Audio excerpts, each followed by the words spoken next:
everyone, and welcome to our Friday members only live stream here at the Northeast Georgia History Center. I am Marie Walker and I am the director of the Ada May Ivester Education Center here, and it is my absolute joy to be giving this presentation today about Victorian wedding traditions, which, well, a lot of our traditions that we still follow with weddings today in the West, in the Western culture, well, they originate with Queen Victoria, or at least she made them popular.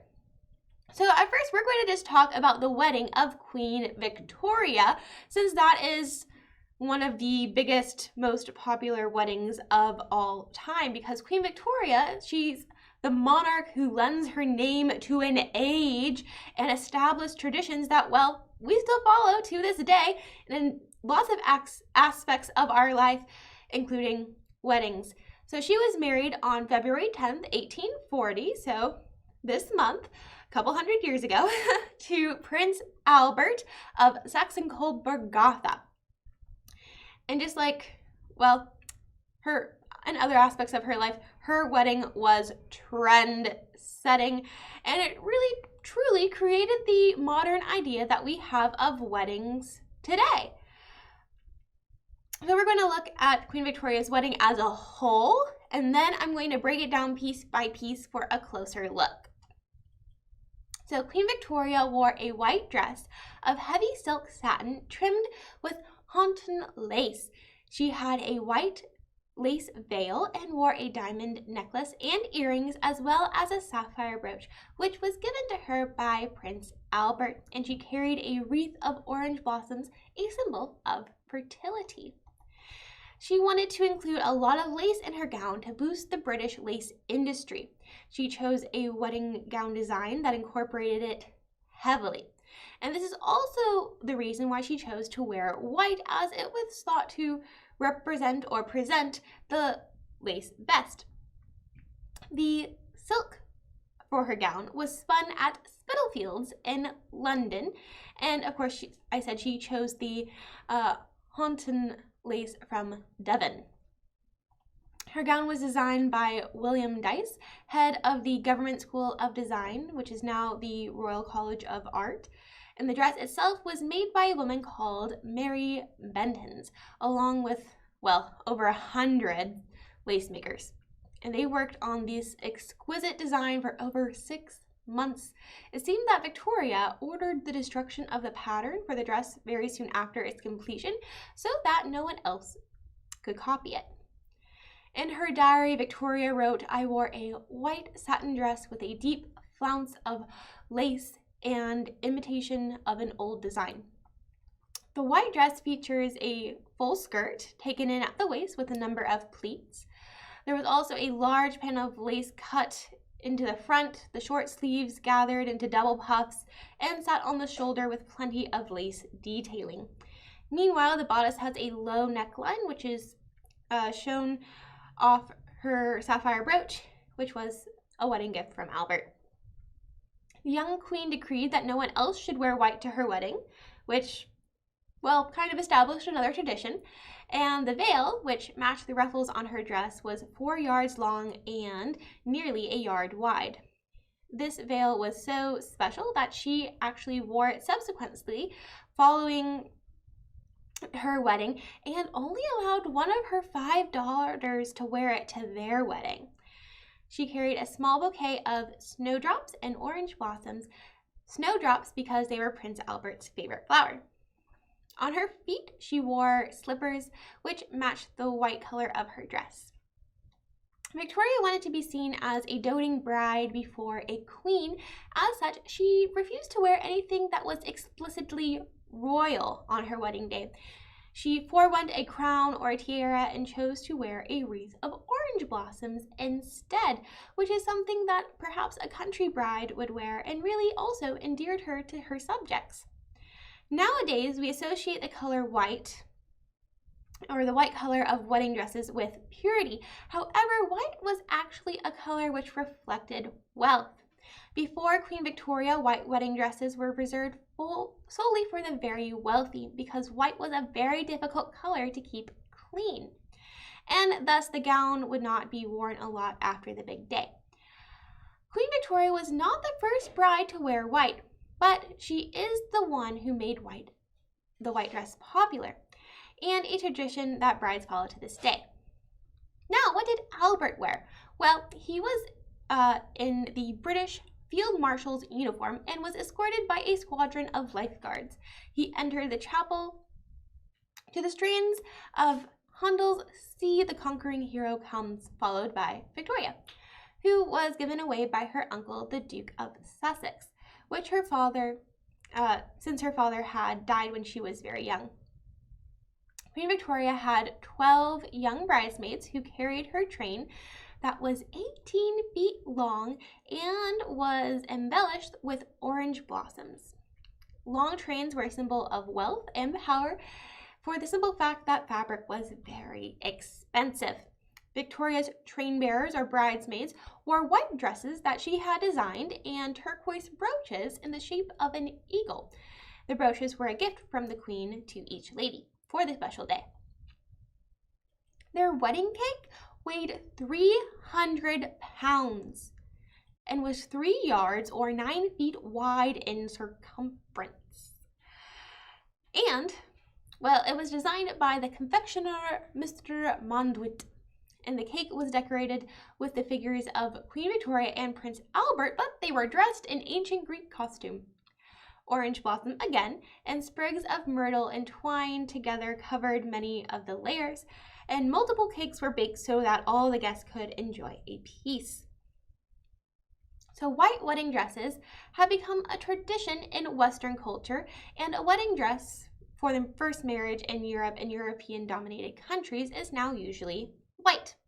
In Eastern cultures, though, red is the color that brides wear dating back to ancient times, and many more traditional Eastern brides still wear red to this day, except for the traditional Japanese Shinto bride who has always worn white.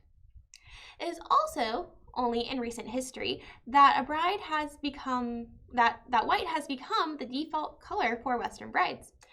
An ancient Athenian bride wore a long violet or light reddish robe cinched at the waist by a girdle that the groom was meant to loosen later, symbolizing the loss of her virginity. The marriage was made official by a feast and followed by a torchlit procession that escorted the couple to the bridal chamber. In the medieval West, it seems that blue was a popular color for wedding dresses because it was the color that represented fertility and fidelity, and also was associated with the Virgin Mary. But Queen Victoria was not the first royal bride to wear a white wedding dress.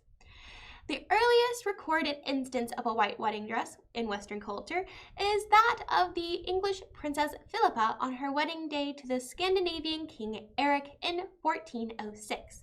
And she was dressed in a white tunic that was lined with ermine and squirrel fur. In 1558, Mary, Queen of Scots, wore white during her wedding to the soon-to-be King of France, despite the fact that the color white is the color for mourning for French queens at the time. It's kind of like showing up to your wedding today in a black dress. But for the next few centuries, white remains a rather popular color, but is by no means the obligatory or default color for brides to wear. Princess Charlotte of England wore an empire waist dress of metallic silver lame when she married Prince Leopold of Saxon-Coburg-Saalfeld in 1816. Princess Charlotte was extremely popular and would have been Queen of England if she had not died in childbirth the year after her wedding. Now, we're up to the middle of the 19th century. And no woman, not even royalty, expected to wear her wedding dress only once and then never again. That was an idea that would have been absurd even for the very rich before the Second Industrial Revolution in the mid to late 1800s. Even Queen Victoria repurposed her wedding dress and veil for subsequent uses. If a non-royal woman did have a new dress made especially for her wedding, it was likely to become her new Sunday best dress, either as it is or in an altered or dyed state, until she wore it out or the fashion changed beyond the powers of alteration.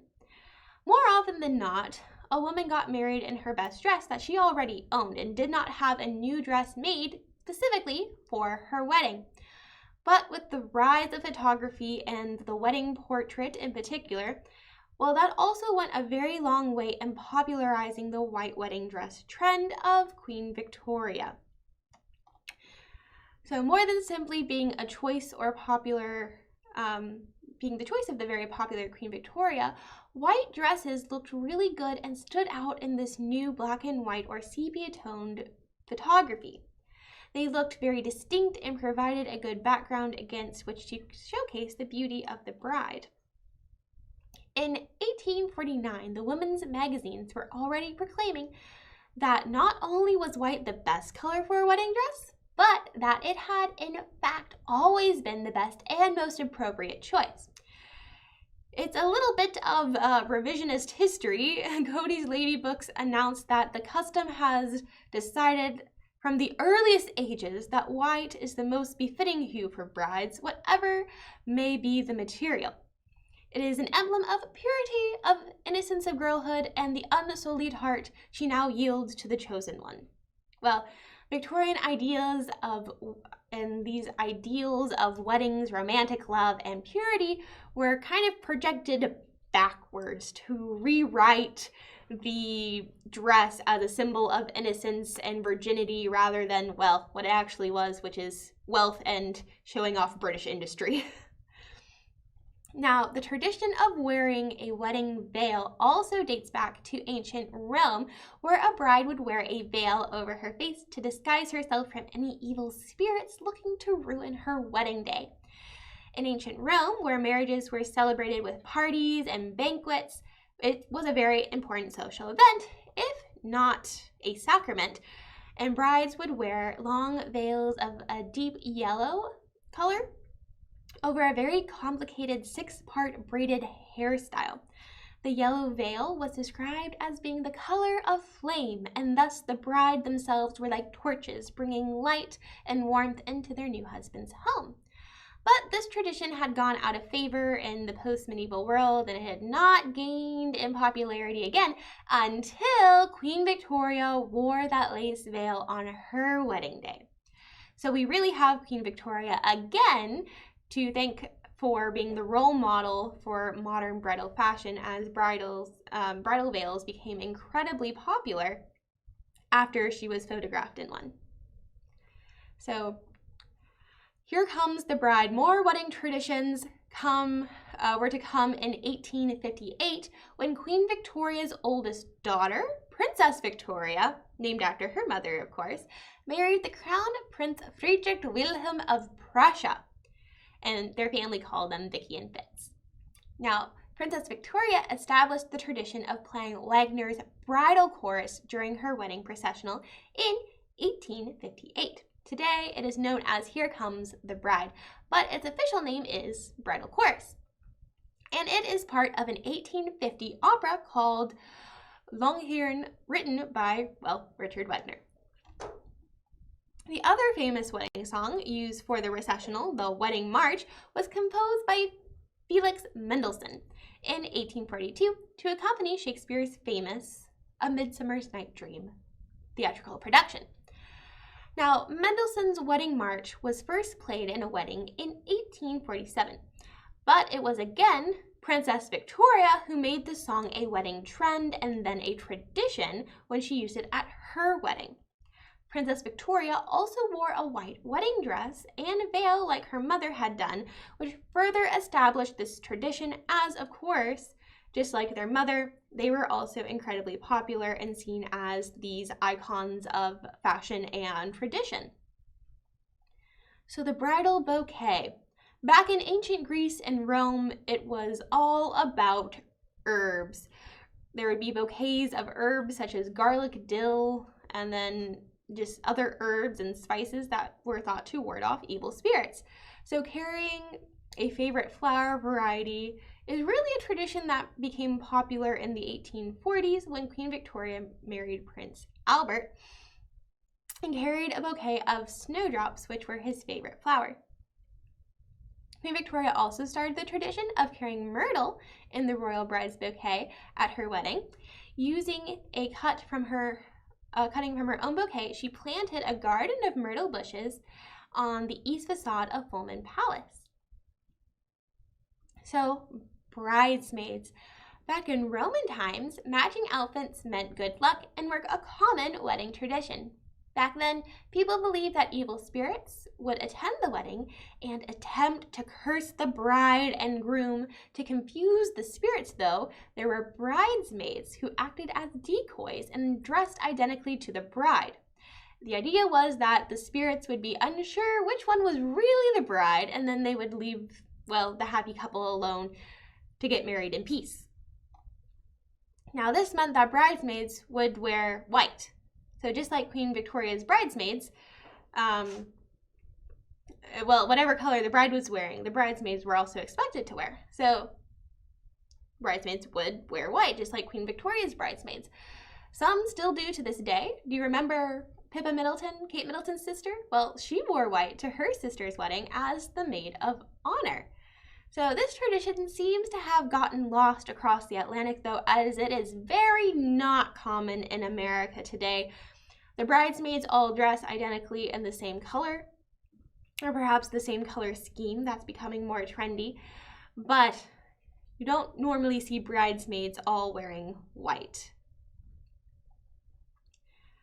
So wedding cake. The tradition of the wedding cake also dates back to ancient Rome.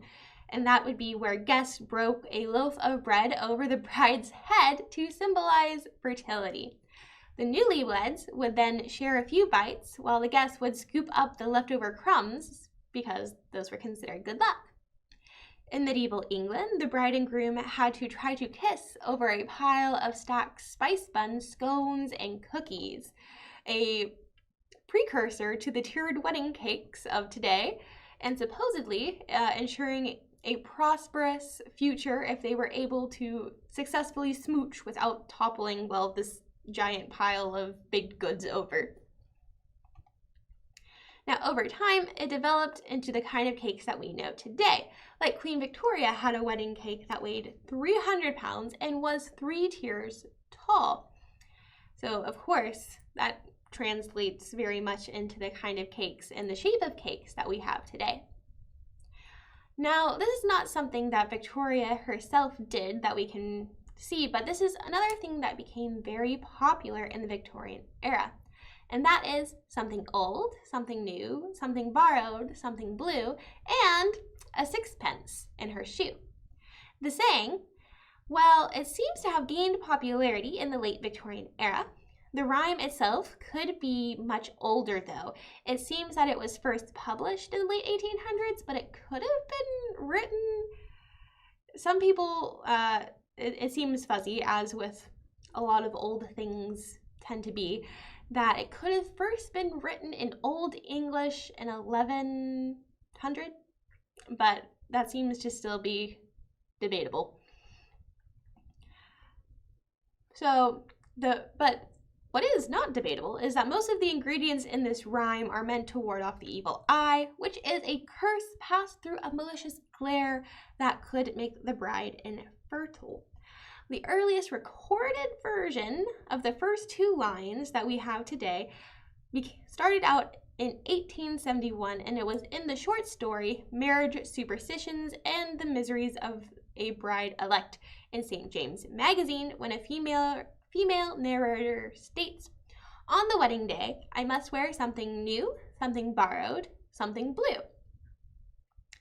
Now, the first recorded version of the rhyme as we know it today, which is the so-called Lancashire version, because that is where it is believed that this rhyme originated, was in an 1876 newspaper which reported a wedding where the bride wore, according to ancient custom, something old, something new, something borrowed, and blue.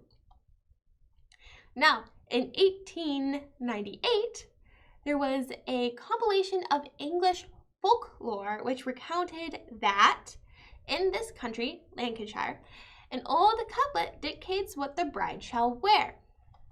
Something old, something new, something borrowed, something blue. A sixpence in her shoe seems to have been added later. Brides also carry or wear something old on their wedding day to symbolize the continuality or continuity with the past. Something new offers optimism for the future. Incorporating something borrowed brings the couple good luck, usually from a person who is happily married, and something blue as a bridal in the bridal ensemble symbolizes purity, fidelity, and love, and also could kind of harken back to the days where blue was the most popular color to get married in. The symbolism of the color blue also dates back to early Christianity, when the color was very much associated with the Virgin Mary, who is often depicted wearing a blue robe. Now, the sixpence in her shoe. This British coin is meant to represent prosperity for the couple as they start their new lives together, though the sixpence was discontinued or decommissioned in the UK in 1980. So, I believe that they started production of the sixpence in the 1500s, so it seems to have been added at some point between there. I do believe that this rhyme is older than just the late Victorian era, but that's really when it gained more popularity and more recognition outside of that one area where it had been known before then. So that is where that custom comes from, and it has been used in various wedding stories and actual weddings since then, to where it has really become a tradition to this day. Now, carrying on traditions. Nowadays, English royal weddings are international affairs that have the world turning in to watch. And this really started with Queen Victoria as well. Queen Victoria had the first big spectacle of a royal wedding. The royal wedding that was, well, the last kind of big affair before hers was Princess Charlotte's.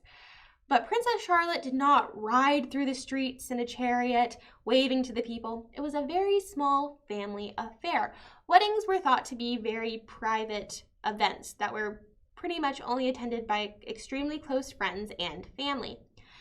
But with Queen Victoria, she was an incredibly popular queen. She was a nice young queen, and to kind of enhance her popularity as well, it wasn't necessarily her idea because she didn't like the idea of parading through the streets in her wedding dress all that much, but it was decided that it would be a great morale booster and public relations initiative for her wedding to really be not just a wedding for her, but the wedding for the nation to enjoy. So we really also have Queen Victoria to thank for, well, the spectacle that is a royal wedding. So the wedding of Prince Charles and Lady Diana Spencer was seen on global television by an audience of 750 million people in 74 different countries all around the world. The weddings of her son, Prince William, and Prince Henry were also televised to millions of viewers around the world as well. These popular events, which followed the traditions of their ancestor, Queen Victoria, have also helped keep the traditions that she set alive, popular, and in the public eye, as all of the brides, they all wear white dresses. They have these, of course, Meghan Markle is one of my favorite veils of all time. So they wear the white dress. They have the veil. A lot of them still incorporate flowers that Queen Victoria herself used in her bouquet. They have these giant wedding cakes, just like Queen Victoria. Now, they do switch up the music. They have not, I think that it's been a very long time, or at least the last several royal weddings, they have not used the Here Comes the Bride or the Wedding Recessional as their music. They have chosen different music to walk down the aisle and to recess down the aisle too. But that wasn't exactly a Queen Victoria tradition, that was a Princess Victoria tradition. So Britain also has a different idea of bridal parties than we do today, but a lot of the bridal party is made up of children, if they're not necessarily grown ladies.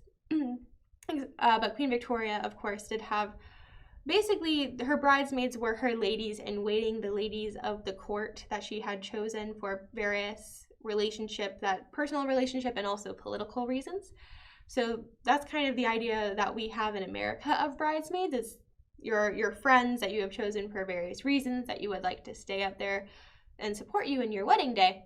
But of course they don't usually wear white, as Queen Victoria's did, and such as the wedding of Prince Harry and Meghan Markle, they had children that actually follow behind the bridal party. So the bride is not the last one to enter the church. The bride is actually then followed by her bridesmaids or her bridal party, which could be made up of adults and or children.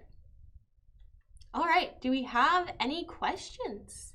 All right, hello everyone, it's Libba from behind the scenes, and also wanted to give a shout out to our intern Andrews, who is working behind the scenes as well. Great job with your first live stream, Andrews.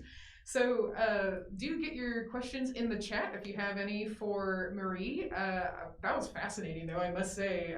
Something that comes to my mind though is Victoria must have had some kind of personality. I mean, that's a lot of extravagance, and of course she's a queen, but could you just give us an idea of who is Queen Victoria when it comes to her personality, so that we can kind of connect the dots with, we hear all these, her favorite flowers. She seems to have very romantic ideas about the fashion she wears and the design. So what was she like? There's a lot of different accounts. She became queen at a very young age, so, and always kind of knew that she was going to be queen, but she had a very, I would say, difficult childhood, a very restrained childhood, where she was an only child who was sheltered and kept away from the court. She had a difficult relationship with her mother. She hated her mother's advisor and blamed him, Lord John, for basically this idea that they had of the strict idea of raising her, which was the Kensington system. So she had a very lonely childhood, one where she was very isolated. She had to sleep in the same room as her mother. Her governess, Lazan, was really kind of one of her few close confidants that was outside of, well, her mother and then of course Lord John. So I think there we see, and also her father had died when she was very young. So those are of course very formative years for Victoria, and she only gets out from under her mother and Lord John's thumb when she does become queen. And of course, Lord John tries to basically slander Victoria's reputation, saying that she's unfit, she's too young, she's mentally unstable like her grandfather, and needs a regent. But Queen Victoria was incredibly stubborn and refused and banished Lord John, almost tried to distance herself from her mother at some points, tried to reconnect with her mother at some points. Like I said, it was a difficult relationship there. But you see that Victoria is a very stubborn person. She has very set ideas about what she wants to do and how she wants her reign to be. She didn't necessarily like the reign of her predecessor and thought that he was too extravagant, and she wanted to bring dignity back to the monarchy, and as well as then meeting her, well, cousin, Prince Albert. The two very much had a very fond regard for each other. Victoria was head over heels in love. As she writes in her diary, we do believe that Prince Albert also felt a strong affection for her very much. At the beginning, he would write and said that he did indeed like Victoria. It wasn't just a marriage of political convenience, even though it did help politically as well.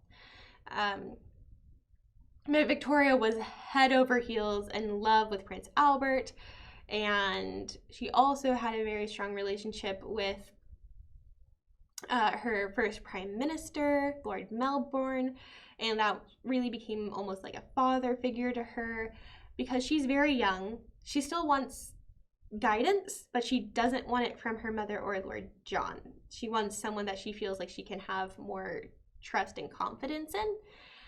And then she goes on to have a very traditionalist almost idea of how a monarch should behave. You kind of get that idea of Victorian propriety, of that stiff British upper lip, of not being incredibly flamboyant but still being regal, of showing off the wealth and power of the British Empire, because this is also a time period where the sun does not set on the British Empire. Victoria has pretty much, at this point, it has become a traditional monarchy. Not necessarily a traditional monarchy, but because she's not an absolute monarch by any means. The monarchy has really become a ceremonial idea at this point. They have almost zero political power. So since they have zero political power, they exercise their social power a lot. And especially Prince Albert has a lot of social ideas and social programs that make life better for everyone in Britain, or at least they try to. They look into industry and science. Seems like Prince Albert was a little bit more into that than Queen Victoria was, of these ideas of social changes and social programs that they had. But she was incredibly, if I had to sum her up very concisely, she was very stubborn. She knew what she wanted. She knew that she was the monarch, and she also took the idea of being like the social head of state very seriously, to where she knew if she did something, everyone else wanted to do it as well, and also knew that she had very limited political power. Or if she didn't, she might have liked to think she had political power, but she actually didn't. I don't know. That's a tough one, because it's really, in her reign, we see the transition, but she handles the transition really well, to the point where we still have a British monarchy where a lot of other European countries don't. So she had to be skilled enough in that way to kind of smooth it over, to maintain all of the power and wealth that they can, while also giving more power to the Prime Minister and to Parliament. But I think this was one of the things that I just, when I think of Queen Victoria and like her stubbornness and also how things should be done her way, is she didn't like the sound of knocking. She thought people should scratch at her door, because she thought knocking was too harsh, so you had to scratch at Queen Victoria's door. That's fascinating. Yes. I mean, all of that was fascinating. That's particularly fascinating. Now, Susan is interested in learning more about Prince Albert. Can you describe his personality? Where was he from? And also, how did he die? So he is from Saxe-Coburg-Gotha, which is a part of Germany, which is not Germany yet, because the wars for German unification happened after he is already in England. So Germany is still it's kind of the Holy Roman Empire still, where it's a lot of different principalities, and it's not one unified Germany. But that being said, it's, when you think of like Germany, traditional customs and such, that's going to be his more traditional upbringing. Prince Albert is an interesting character that a lot of people have looked more into, and now there's more theories about different things about what exactly did Prince Albert do, because a lot of his legacy is highly romanticized by Queen Victoria, who was absolutely distraught upon his death. She also romanticized their relationship. They had what I would say, it was a romantic relationship, but it wasn't perfect. It was a marriage. They were people. They had their flaws. Prince Albert seemed to have a little bit of a struggle with the idea of not being king. It was in a very traditional idea of society of like the man should be head of his household. He wasn't, because he wasn't king. He was her prince consort. So there was ideas of, well, does Victoria have to obey her husband even though she's queen? And there was a lot of dynamics about that which caused strain in their marital relations. Whenever Victoria would give birth and, you know, have to take some time off from being queen and all of her duties, then he would take over, and he really liked doing that because he thought he might be better at it. And then, of course, she felt like he was taking power away from her, but also he was really good at it. So anyway, complicated there. So they had some power struggles, it seems like. But he seems to be very serious from what I can tell, personality-wise, from just writings and observations of people. He also very much liked the moral institution and supported Victoria and them for being very non-flamboyant people, of being very rather stoic and simple. I mean, simple in a way that wasn't extravagant, because they're still the monarchs and they still feel like they need to display wealth and power, but they feel like they need to do it in a non-garish way. And Albert was very much in line with that. He also thought very much the moral side of things as well. His father seemed to have mistresses and things like that, and he was not about that. And that was a thing for it sounds terrible, but usually monarchs have people that they are in love with that are not just their romantic, like, king or queen that they are said that they would love, and they had extramarital affairs. Queen Victoria and Prince Albert seem to not have had any of those throughout their entire relationship, which is incredibly odd for a royal couple. But that was another way that they thought that they were setting a good example for their people and also for themselves, because they had seen other people do it and they didn't like it. So that's part of like the morality, the Victorian morality that they had, that kind of created this idea of the Victorian domestic sphere and the outer sphere and the Victorian family, because they had 9 children too, which Queen Victoria did not like giving birth. She did not like being pregnant, but she was a lot of the time. Prince Albert was also incredibly interested in science and technology and these advancements of the first industrial revolution and going into the second industrial revolution. He was very interested, and I believe he was friends with Ada Lovelace, who was one of the first female mathematicians and kind of created a pre-runner to a computer, and was also very interested in British industry. He created and really headed up the Great Exhibition in the 1850s, which really was his crowning glory of public things that he had done, which was incredibly popular, showed off British industry to the world, and the public also thought it was just like the best thing.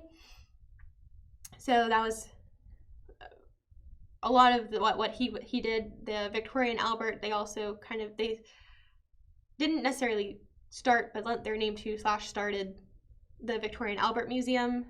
So they also started like institutions of learning such as that, and different public like social things. Like they enjoyed music and the patron of the arts and the Royal Ballet, things like that. They were big supporters of. And then sadly he died rather young. I believe he was in his 40s, of typhoid. All right, thank you. And let's see, Susan says, in one of the Jane Austen movies, guests yell, "Throw the coins," after the wedding, and the groom throws some. Was this common at weddings or just among the wealthy? When was this tradition popular? All right, so it does not seem that that is a Victorian wedding tradition or one that has proceeded in popularity. I do think I know what movie you are talking about. I honestly, in any of my research, did not come across anything that specifically mentioned that, but I also wasn't looking at Regency era wedding traditions. if I had to guess, if it is true, it would be a wealthy thing that, display of wealth. I can throw money at people, and then the people that have attended your wedding can get a coin. But I honestly do not know about that. Now, I'm curious about Queen Victoria's guest list. I mean, would it be a rather large guest list? I mean, who would be allowed to attend the Queen's wedding? Yes, so this is actually an interesting thing because, like I said, with Princess Charlotte, it was an incredibly small affair. It was their families, a few friends. It wasn't a big deal. With Queen Victoria, well, you have a 300-pound wedding cake, and that's not your only wedding cake. You have more as well. This is really like the first really big royal wedding. I did not memorize her guest list. I'll be honest, but she invited a lot of people, important people, heads of state. Of course, anyone who was anyone in British society was there. And that really kind of started this idea of who can come to a British royal wedding. It's interesting because I assume with Victoria, it's really just heads of state, people who are important in politics, people who are important because they were born with certain titles from certain families. Those are the people who are going to be invited. It wasn't really until Prince Charles and Lady Diana Spencer's wedding that you start to have celebrities, people like actors and singers and activists and people who are not necessarily political but are in the political sphere invited to weddings. I believe like one of the people was Lord Elton John was invited to Lady Diana's wedding. In fact, the Queen Mother was kind of like, we're going to have celebrities there with us? Like, that's a thing that we're doing? So Lady Diana, well, she broke a lot of royal traditions in her day. That was kind of the start of that for her. And then her two children have also invited celebrities and people who have more social currency to their weddings. I believe Meghan Markle invited Oprah to her wedding, and because they, of course, were friends, but also Meghan was an actress herself. So you have far more people in the arts, actresses, TV personalities attending Meghan and Harry's wedding as well.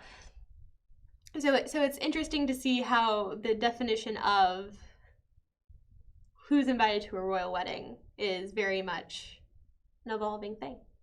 Oh, one last fun fact.